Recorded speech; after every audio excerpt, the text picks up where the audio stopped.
Iman yang paling penting perlu kita jaga. Ini berkenaan dengan iman. Sekarang ada akidah-akidah yang mengeluarkan kita dari Islam. Akidah-akidah yang menjadikan kita keluar dari iman. Na'udzubillah, hati-hati. Kelompok-kelompok akidah yang muncul akhir zaman tiba-tiba menjadikan kita keluar dari iman. Ada di antaranya Mujassimah yang mengatakan Allah bertangan, Allah matanya, sampai gambarannya seperti orang duduk. Itu Mujassimah, keluar dari iman, menyekutukan Allah tuh. Ini ada kelompok yang keluar dari manhaj ahli sunnati wal jamaati asy'ariyati. Ada akhir zaman mengatakan Allah ada di atas langit sana tuh, dengan takwilan yang macam-macam sampai digambarkan arsy paling gedenya Allah duduk di situ. Innalillahi wa na'udzubillah. Itu keluar dari iman tuh. Sampai digambarkan oleh tokoh-tokohnya. Ini adalah akidah yang sesat. Bahkan ini keluar dari iman karena menggambarkan Allah ada di atas arsy, sampai gambaran arsy adalah paling besarnya makhluk Allah. Jadi Allah ada di sana. Karena kalau tidak paling besar makhluk, nanti Allah diliputi oleh makhluk. Arsy paling gede dari makhluk, Allah ada di atas arsy. Nah inilah takwil dari mana itu? Itu adalah orang aneh akhir zaman yang mengingkari takwil, tapi mereka masuk takwil ba'id, bahkan takwil fasid. Mereka mengingkari takwilnya ahli sunnati wal jamaati asy'ariyati. Sementara takwilnya ahli sunnati wal jamaati adalah dengan hujjah, dengan dalil yang lain. Ahli sunnah wal jamaah asy'ariyah dengan hujjah yang lain agar menyelamatkan orang daripada tasybih, menyerupakan Allah dengan makhluknya. Laisa kamitslihi syai'. Sudah begitu mereka membuat propaganda kita yang sesat, ahli sunnah wal jamaah asy'ariyah yang sesat. Naudzubillah. Orang buta tidak merasa dirinya buta, menganggap orang tidak bisa melihat semuanya, sementara dia tidak bisa melihat. Itulah kesesatan. Nah, ada lagi kesesatan mengatakan ada nabi setelah Nabi Muhammad SAW, mengkafirkan umat-umat Islam. Termasuk ada kelompok yang saat ini mulai ramai di Indonesia, innalillah, yang mengkafirkan Sayyidina Abu Bakar As-Siddiq, mengkafirkan Sayyidina Umar bin Khattab. Nabi sudah mengancam, man qala li akhi ya kafir. Kalau orang mengatakan pada saudaranya hai kafir, maka kembali kepada faqad ba'a biha, akan kembali dengan kalimat kekafiran kepada dirinya sendiri, mengatakan syirik dan sebagainya. Apa itu semuanya? Iman tidak dibangun dengan mensyirikkan, iman dibangun dengan mengkafirkan, tidak. Akan tapi lihat, para ulama-ulama terdahulu tidak masuk bab-bab semacam itu. Para a'immah madzhabul arba'ah, lihat toleransi yang dibangun oleh mereka dalam perbedaan pendapat. Mereka ngerti perbedaan usul, mereka ngerti perbedaan furu'. Tapi akhir zaman ini wala dikit-dikit syirik. Sampai akhirnya apa? Karena keluar dari Islam. Orang itu kalau orang muslim melakukan sesuatu yang dikatakan syirik, namanya murtad. Dan buah daripada hukum kemurtadan, dan apa dari kemurtadan ini hukumannya apa? Dipenggal lehernya. Makanya ada pembantaian sekarang aneh-aneh. Orang Islam bantai orang Islam, lihat. Khawarij akhir zaman tuh dikit-dikit kafir, tawasul, syirik. Kok enak bener tawasul syirik? Dari mana pensyirikan tawasul? Tawasul apa sih? Jangan mendefinisikan tawasul dengan akalmu sendiri. Akan tawasul adalah memohon tetap kepada Allah, akan tapi membawa sesuatu yang dimuliakan oleh Allah. Apakah amal soleh atau orang soleh? Ada pendidikan dari Nabi SAW dan ada hujahnya dan dijelaskan oleh para ulama. Bukan saat ini waktunya untuk menjelaskan. Akan tapi ada orang yang modelnya kayak begitu. Merayakan maulid Nabi, ada yang sampai derajat bid'ah, sesaat mengatakan bid'ah, sesaat mengatakan syirik. Innalillah. Kok gampang bener tuh? Pabrik syirik, gudang syirik, gudang bid'ah. Dari mana itu semuanya? Dikit-dikit mengatakan syirik. Aduh, tanyakan hujah kepada ulama. Mengagungkan Nabi SAW, maulid Nabi tidak ada pengkultusan Nabi SAW. Ini termasuk masalah akidah. Karena apa? Mengatakan orang lain keluar dari iman, sementara Allah maha luas dengan rahmatnya. Ada sekelompok yang mengatakan bahasanya apa? Punya anak dan Nabi setelah Nabi Muhammad SAW. Jadi kita menghukumi orang di ahli sunnah wal jamaah tidak biasa mudah mengkafirkan, ya. Kita ahli sunnah wal jamaah asy'ariyah khusus tidak akan mudah mengkafirkan siapapun. Akan tapi kalau ada sekelompok yang dikatakan oleh ahli sunnah wal jamaah asy'ariyah kafir, dikatakan kafir, mereka itu karena telah mendahului mengkafirkan kita. Contoh misalnya, kenapa kita hukumi Ahmadiyah kafir misalnya? Karena Ahmadiyah punya kaidah yang sangat jelas yang dikatakan oleh Mirza sendiri bahwasanya man amana bi Musa wa lam yu'min bi Isa wa amana bi Isa wa lam yu'min bi Muhammadin Wa amma Nabi Muhammad lam yu'min bi Mirza Ghulam Ahmad bi Ahmad fa huwa kafir misalnya. Nah ini salah satu kalimat. Kalau orang beriman kepada Nabi Musa kok belum beriman kepada Nabi Isa, tetapkah? Beriman kepada Nabi Isa enggak nerima Nabi Muhammad, hukumnya apa? Kafir. Lah beriman dengan Nabi Muhammad kalau belum bisa mengakui Mirza sebagai nabi, maka dia tetap kafir loh. Mereka mengkafirkan kita. Sehingga kalau ada orang ahli sunnah wal jamaah mengatakan ada kelompok lain kafir, bukan karena kita mengkafirkan mereka, karena mereka terlebih dahulu membuat pemisah. Karena kita bukan golongan kaum muslimin. Wa qatilul ladzina yuqatilunakum dalam tadzkirahnya misalnya Ahmadiyah misalnya. Wa qatilu, perangilah mereka-mereka yang telah memerangimu. Ini siapa? Ternyata bukan orang-orang kafir. Dimasukkan kepada orang yang belum menerima Sayyidina, belum menerima orang yang dianggap nabi di akhir zaman. Contoh. Kemudian ada sebagian kelompok yang mengatakan Sayyidina Abu Bakar As-Siddiq kafir. Sayyidina Umar kafir. Sayyidina Umar kafir. Siti Aisyah dikatakan pelacur masuk rumahnya Nabi SAW. Innalillah. Gimana masuk akal bapak kita sendiri kalau dikatakan punya pelacur di rumahnya kita akan marah, apalagi Nabi kita yang maksum terjaga. Mana penjagaan Allah untuk Nabi Muhammad sampai keluarganya dinodai oleh seorang pelacur? Ini merendahkan Nabi tanpa disadari. Lebih dari itu dia telah merendahkan Siti Aisyah. Siti Aisyah pilihan Nabi SAW. Ini kelompok seperti ini. Maka mereka itu kafir karena telah mengkafirkan orang lain. Jadi permasalahannya jangan sampai dibolak-balik. Ada sekelompok yang mengatakan kelompok di Yaman namanya pengikut Imam Zaid bin Ali Zaidi. Mereka tidak mengkafirkan, derajat mengkafirkan, maka ahli sunnah wal jamaah syariah pun tidak mengkafirkan. Karena mereka tidak mengkafirkan.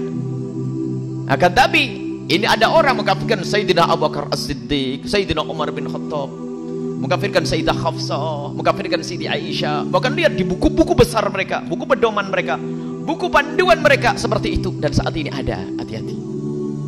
Makanya kami kadang heran jika ada sebagian orang yang dikatakan dia tokoh tidak mengerti ini semua itu bagaimana, apa yang dibaca.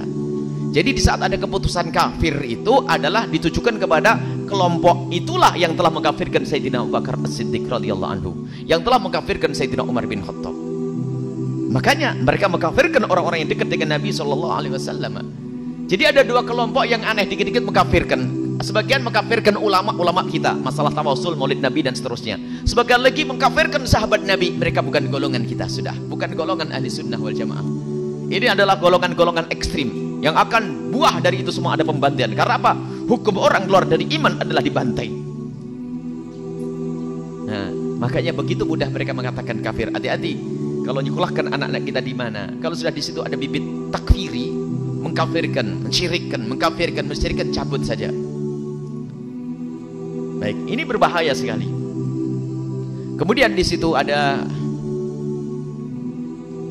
yang namanya masalah keimanan itu. Itu nomor satu harus dijaga. Dan kita babnya bab roja ya. Babnya roja, berharap kepada Allah Subhanahu wa taala. Akan tapi kita harapan kita tidak akan ada gunanya jika ternyata iman kita tidak kita jaga. Kita punya iman, ayo kita jaga. Kita punya sekolahan, punya pondok akidah. Dan kalaupun Anda mau nyekolahkan anak, hati-hati. Kalau di situ sudah ada pertanyaan Allah di mana di atas langit, cabut anakmu dari situ. Harus kalau pengen selamat. Gimana di atas langit? Ini adalah masalah akidah. Kelihatannya sepele pertanyaan, tapi rentetannya kemana itu? Ada di ujung sana ada pembahasan akidah yang sangat detail. Kalau di sekolah anak-anak kita itu ternyata sudah ragu dengan Sayyidina Abu Bakar, biarpun belum mencaci. Sayyidina Abu Bakar gimana? Sudah cabut sudah. Karena di ujungnya sana adalah pencacian itu nanti. Jadi kelompok-kelompok itu tidak akan terang-terangan. Biasanya awal-awal masih Sayyidina Abu Bakar Siddiq gimana pendapatmu? Sayyidina Abu Bakar kok pakai mikir? Ngapain pakai mikir? Oh, orang besar, orang mulia setelah Nabi SAW. Sayyidina Umar bagaimana? Oh, Siti Aisyah bagaimana? Pilihan Nabi SAW. Sayyidah Hafsah gimana? Nah, harus begitu. Kalau masih ragu, hati-hati, cabut anak kita dari sekolah tersebut. Lihat, karena sebentar lagi kita anak-anak kita ada yang tamat SD, tamat SMP, tamat SMA. Kemana anak kita akan kita sekolahkan? Dan awas, anakmu mahal. Anakmu tuh mahal, jangan sampai anakmu nanti menuntut, ya Allah, aku telah disekolahkan bapak ibuku ke sini nih loh. Sehingga aku mencaci maki Sayyidina Abu Bakar As-Siddiq, aku mencaci maki para ulama-ulama, aku dikit-dikit mengatakan syirik gara-gara bapak ibuku ini jangan dimasukin neraka sendiri saya. Kita yang benar akidahnya masuk neraka juga. Harapan kita musirna. Maka tidak ada lagi di saat itu penyesalan, tidak berguna lagi penyesalan saat itu. Saat ini ayo kita tata anak-anak kita. Awas, hati-hati. Dan sekarang ramai di sana sini masalah akidah. Memang begitu pergolak.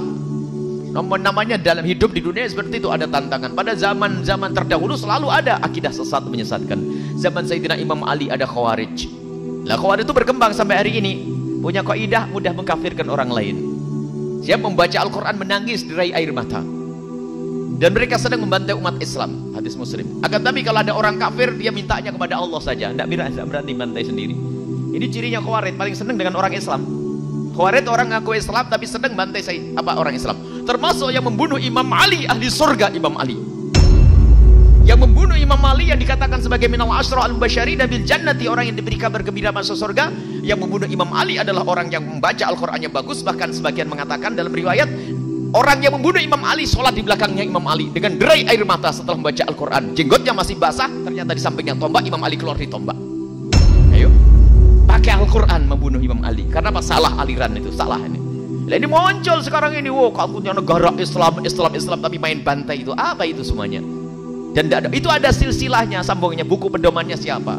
Itu berangkat, namanya orang menanamkan kebencian itu bertahap. Sesaat mengkafirkan sedikit, ini syirik. Bid'ah dulu, bid'ah. Syirik. Ini udah gitu, perlahan-lahan ini. Ini hati-hati dengan kelompok semacam itu, wahai ahli iman. Alhamdulillah, kita ini punya akidah dari masa ke masa. Ahli sunnati wal jamaati asy'ariyati yang menjadikan Islam tersebar di penjuru Indonesia. Kalau Islam itu dibawa oleh orang-orang kayak begitu, nggak akan masuk di Indonesia. Bagaimana seorang juru dakwah yang datang dari negeri Yaman, Hadramut, kemudian pergi ke Gujarat, India dengan budaya yang beda. Sampai di India pun menjadi orang-orang besar di sana dan menikah dengan pembesar-besar di sana, termasuk di antara anak raja. Kemudian hijrah lagi, lihat, ke Indonesia, lihat. Sebagai orang baru datang ke negeri kita, lihat, nggak pakai senjata, akan tapi dengan akhlak yang mulia sampai menyebarkan Islam ke Indonesia ini, lihat, nggak pakai pengkafiran itu, lihat. Sehingga bah kita kenal asyhadu alla ilaha illallah asyhadu anna muhammadar rasulullah. Akan dirubah, nggak bisa, jangan dirubah. Ini loh yang benar ini. Orang dahulu memasukkan orang kafir ke Islam, sekarang orang Islam mengeluarkan orang Islam dari Islam. Ini aneh zaman sekarang ini. Dan sekarang harus ada ketegasan ini. Banyak sekolah-sekolah dibangun. Banyak sekolah-sekolah dibangun, ternyata di dalamnya adalah menghantarkan anak-anak kita kepada kekafiran. Kekafiran yang pelan halus tadi. Baik, ayo kita kembali kepada akidah kita ahli sunnati wal jamaati. Akan tapi ingat dengan 5 identitas yang pernah kami sampaikan. Orang yang benar adalah seorang muslim. Di samping muslim, dia harus berani mengatakan dirinya ahli sunnati wal jamaati. Yang tidak mengambil ahli sunnah wal jamaah, awas. Kalau tidak sesat, mereka juga keluar dari iman. Ada yang tidak keluar dari iman tapi sesat, seperti Mu'tazilah. Orang harus Islam ahli sunnati wal jamaati. Ahli sunnah wal jamaah tidak cukup. Sebab ada orang sekarang ahli sunnah wal jamaah palsu. Dikit-dikit mengkafirkan orang ahli sunnah.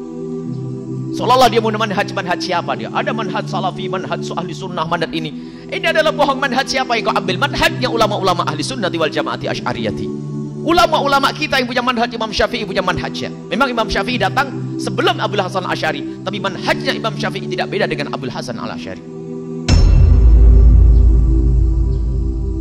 Jadi yang punya manhaj adalah imam kita, imam madhab. Manhaj dalam istinbat hukum, memahami Al-Quran dan hadis Nabi SAW. Ada orang akhir zaman pakai manhaj. Kita perlu kembali kepada salaf. Manhaj salaf, apa yang kau ketahui tentang manhaj? Manhaj siapa yang kau sebarkan? Itu adalah manhaj ulama-ulama dari madhahibul arba'ati yang dirubah. Kemudian diaku seolah-olah manhajnya. Untuk memahami Al-Quran, ayat-ayat sifat, manhaj siapa yang kau pakai? Yang mengaku dirinya adalah salaf misalnya. Manhaj siapa itu? Salafun salih, itu para a'immah madzhabul arba'ah adalah salaf. Dan mereka membuat rumusan-rumusan, kaidah-kaidah di dalam memahami Al-Quran dan hadis Nabi SAW. Kita harus zaman tegas saat ini. Kita tidak ingin ada orang terjerumus. Ada seorang bapak ibu khusus, setiap malam bapaknya berzikir, siang harinya kumpul dengan majelis ilmu, sesaat kumpulan dengan majelis yasin, majelis waqiah, majelis ini, dikit-dikit ketemu anaknya bapak bid'ah masuk neraka. Tidak benar nih. Ini musibah. Membatasi amalan-amalan yang dibuka oleh Nabi Shallallahu Alaihi Wasallam. Allah saja bid'ah, sesat dan menyesatkan. Diskusikan kepada para ulama. Konflik zaman sekarang semakin rancuh di saat kalimat-kalimat seperti itu dipakai oleh orang-orang yang awam. Orang awam sudah berani membid'ahkan. Baik. Nah ini hal-hal yang semacam ini. Anak-anak kita, anak-anak sekolah kita di mana? Belajar kita dengan siapa? Harus kita perhatikan. Jangan sampai kita membiarkan anak kita terjerumus. Pilihan sekolah yang tepat. Harus tahu akidah. Ahli sunnati wal jamaati asy'ariyati, harus kenal dengan mazhab Asy'ari. Makanya kalau ada buku yang mengatakan siapapun dimanapun tempatnya dan penulisnya siapapun, kalau ada yang mengatakan Asy'ari adalah sesat menyesatkan, dibakar buku itu. Lihat. Ulama manhaj semuanya ini, termasuk Imam Nawawi yang dibaca bukunya di mana-mana beliau Asy'ari. Bagaimana ke ulama Asy'ariyah dikatakan sesat? Ya. Coba buku yang katanya punya manhaj hebat, katanya adalah membebaskan kesyirikan kafiran, lah kok Asy'ari dikeluarkan dari manhaj yang benar? Itu langsung jadi bakar buku itu karena buku fitnah itu. Lihat dimanapun berada, mahalnya kayak apa? Sebab kalau Anda menyimpan di rumah Anda mati belum sempat pesan kepada anak Anda baca, Anda masuk neraka bersama anak Anda. Harus tegas dalam hal ini. Awas buku-buku yang berani mengatakan Asy'ariyah. Asy'ariyah adalah keluar dari akidah yang ahli sunnah wal jamaah. Asy'ariyah keluar dari kebenaran, maka langsung saja dirobek buku itu dan dibakar. Awas. Ini ada tersebar. Mengatasnamakan manhaj sahabat Nabi SAW, mengatasnamakan manhaj salaf. Ini kok ada agama kayak begitu? Sementara kalau sudah menyebut Asy'ariyah itu siapa yang enggak kebawa? Kalau kita menyebut ulama Asy'ariyah dari masa ke masa, bingung kita mengeluarkan dari Asy'ariyah. Imam Nawawi yang Riyadhus Shalihin dibaca oleh mereka juga yang katanya mengkafirkan orang lain. Itu juga baca Riyadhus Shalihin. Siapa Imam Nawawi rahimahullah ta'ala? Imam Nawawi adalah orang Asy'ariyul madhab dan bahkan Asy'ariyul aqidati, Syafi'ul madhabi, Syafi'i madhab. Bahkan Amirul Mu'minina fil hadithi Ibnu Hajar al-Asqalani adalah Asy'ari. Siapa lagi ayo? Orang-orang besar, sebut nama orang-orang besar. Mereka juga Asy'ari. Lah kok dikeluarkan? Artinya membuat fitnah. Makanya buku yang mengatakan Asy'ari adalah keluar dari akidah yang benar, itu buku fitnah. Karena apa? Akan menghancurkan umat ini. Umat ini semuanya adalah Asy'ari rata-rata. Asy'ari. Coba kalau kita pergi ke Maroko Asy'ari, ke Mesir Asy'ari, Azhar Syarif Asy'ari. Sebelum kemasukan virus-virus Asy'ari. Bahkan salah satu imam besar Syekhul Azhar pada masa yang lalu menjadi besar adalah Syekhul Islam siapa? Imam Al-Baijuri. Yang dia punya syarah akidah Asy'ari dengan panjang lebar. Jauharatul Tauhid syarahnya itu, lihat. Imam Al-Baijuri, siapa beliau? Adalah Asy'ari. Ayo mau diingkari ya begini. Asy'ar besar dunia, ulama dunia Asy'ar.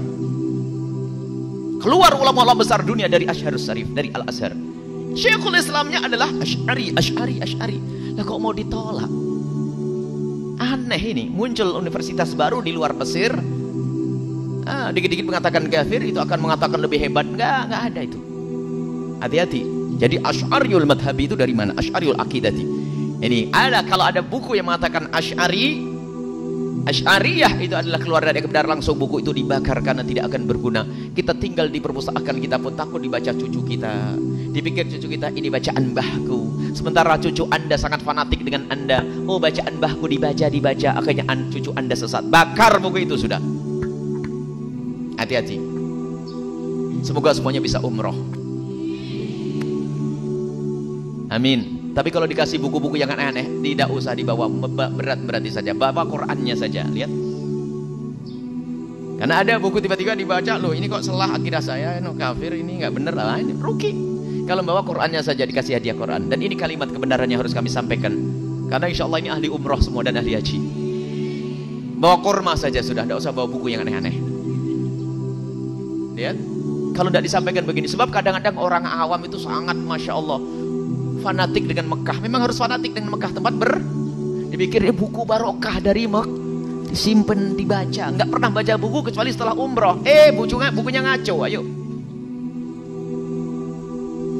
Rugi sudah bawa, itu setengah kilo itu. Sementara jatah Anda hanya 10 kilo. Bawa buku yang merusak, kan tambah ada karu-karuan, mau merusak rumah kita. Ada kaset-kaset dikasih, nggak ada perlunya. Karena kita perlu manhaj. yang benar, akidah yang benar, lihat, supaya kita bisa ini mendapatkan pengampunan dari Allah Subhanahu wa taala. Kalau tidak, kita akan sia-sia, gak akan dapatkan pengampunan dari Allah Subhanahu